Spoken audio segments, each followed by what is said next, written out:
Few MPs would have worked harder to defend their seats at this election than Environment Minister Malcolm Turnbull, whose blue-ribbon Sydney electorate of Wentworth is under siege not just from Labor, but a range of environmental activists, mostly coalescing around the Greens. But in the second week of the campaign, Mr Turnbull found the time to announce that the government, already in caretaker mode, would bankroll to the tune of $10 million the investigation of an untried Russian technology that aims to trigger rainfall from the atmosphere, even when there are no clouds. It's a decision that raised the eyebrows of water experts around the country. Mr Turnbull's office says there's no breach of caretaker protocol because the project was actually approved before the election was announced. It's described as rainfall enhancement technology and is said to electrocharge the atmosphere to milk unseen moisture from the skies. Greg Hoy reports.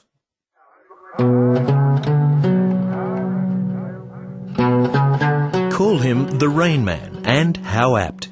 2 weeks after the election was called, Environment Minister Malcolm Turnbull bet 10 million taxpayers' dollars, plus $1 million GST, he could make it rain, even when there are no clouds.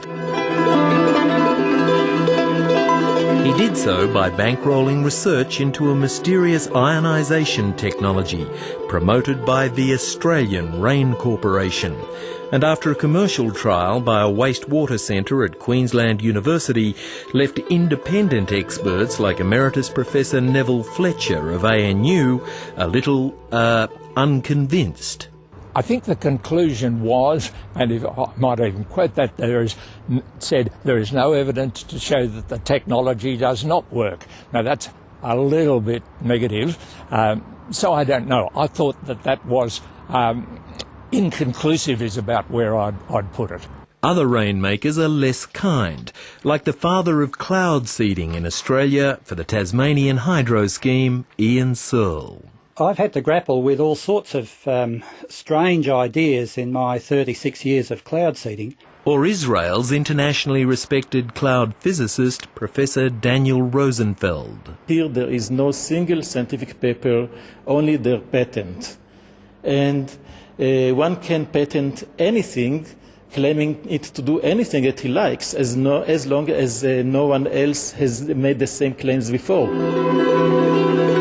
The one that is being touted at the moment sounds very similar to a group in the USA called the Cloudbusters, and is supposed to ionise the atmosphere in order to make clouds out of blue skies and then to produce rain from those clouds. But all the literature that I have seen shows it to be a bogus science. Electrification of the ionosphere to create clouds out of thin air. Certainly sounds a lot like the secret Australian rain device, no photographs allowed, that so excited the minister and those who will share his 6-month, $10 million research funding, all for a company the minister says is Australian-owned, though we've found it's actually 75% Swiss-owned. Our requests for interviews with Malcolm Turnbull, the head of the Australian Rain Corporation, the head of the centre contracted to test the device, were declined. So too the head of the National Water Commission, which insisted on a presentation of the technology for local physicists. The Rain Corporation presented research documents written in Russian, explained by a Russian researcher who spoke to local experts in Russian. It was kind of difficult because he didn't speak English or understand English, so we didn't get a lot of information there. And as I said, the such written information as they had was all in Russian, so couldn't get anything out of that. The physicists recommended more scientific work be done at no great expense before proceeding with any trial, which may then be worthwhile, they said. But Mr Turnbull decided the trial should proceed and authorised a $10 million payment. We're in the middle of an election campaign. I can't put any other complexion on an act like this. In fact, I'm really astonished that the National Water Commission allowed it to pass. It's true that in the largely blue ribbon seat of Wentworth in Sydney's east, Mr Turnbull is struggling for re-election, though struggling might not be the right word. He does have a distinct advantage. I have never seen the weight of spending in any one seat that Malcolm Turnbull is putting out in Wentworth. It must be well over $1 million just in this one seat. And in Australia, that's an extraordinary amount of money. I mean, it's starting to get like the American elections. Emanating from affluent suburbs like Vaucluse, Rose Bay and Watsons Bay, Malcolm Turnbull's fundraising group, the Wentworth Forum, includes a long list of generous donors including Frank Lowy, Ros Packer, John Simons and this man, Matt Handbury, chairman and part owner of the so-called Australian Rain Corporation, beneficiary of the minister's funding. Matt Handbury is a wealthy nephew of Rupert Murdoch and chairman and proprietor of Murdoch Books, which is the headquarters for Australian Rain Corporation.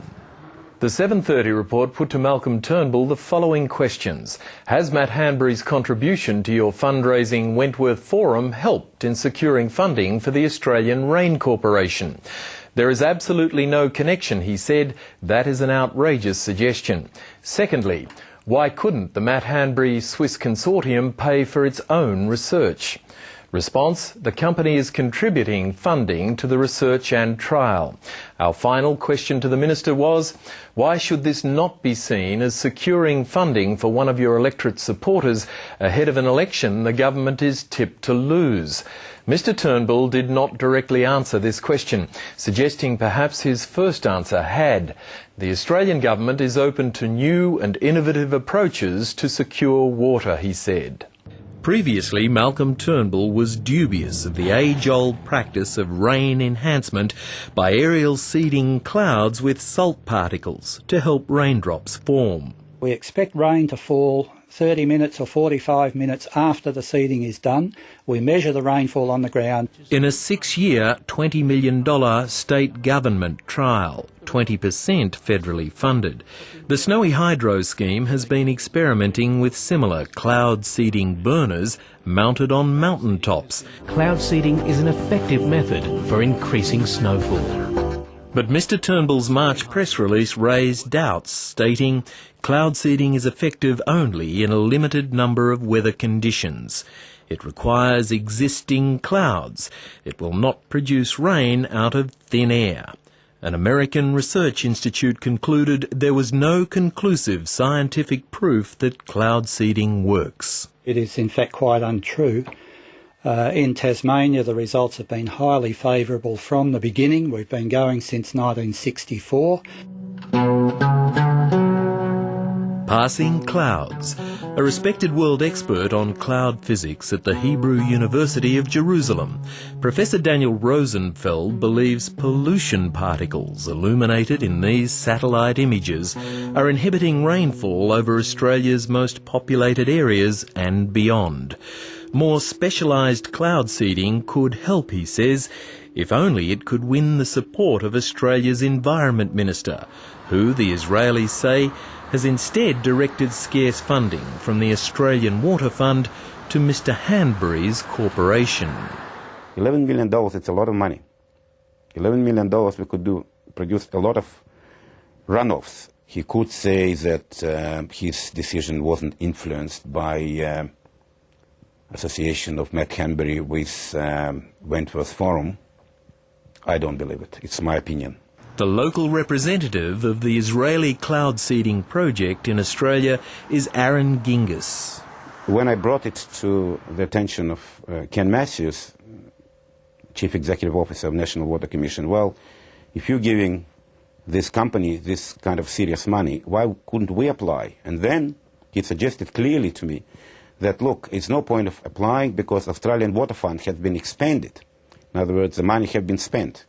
So when I did argue with him, not argued, but suggested to him, well, if the money were expended, where did you find this $11 million? And he suggested me clearly that this money was specially allocated to National Water Commission by Minister Turnbull as a special allocation for this specific project. And to me, it sounds, bewildering. There's a lot riding on this $10 million bet by the Rain Man. If he can silence the skeptics and make it rain, even when there are no clouds on the horizon, he will be hailed as a visionary and a hero. If it's found the skeptics are right and this technology does not work, the thunder will reverberate across the country. If he claims that the conventional method is unproven technology, so much more so he should be very careful with the really baseless technology. Frankly, I was astonished to go for something that is quite unproven, quite untried, and you could do wonderful things with that money.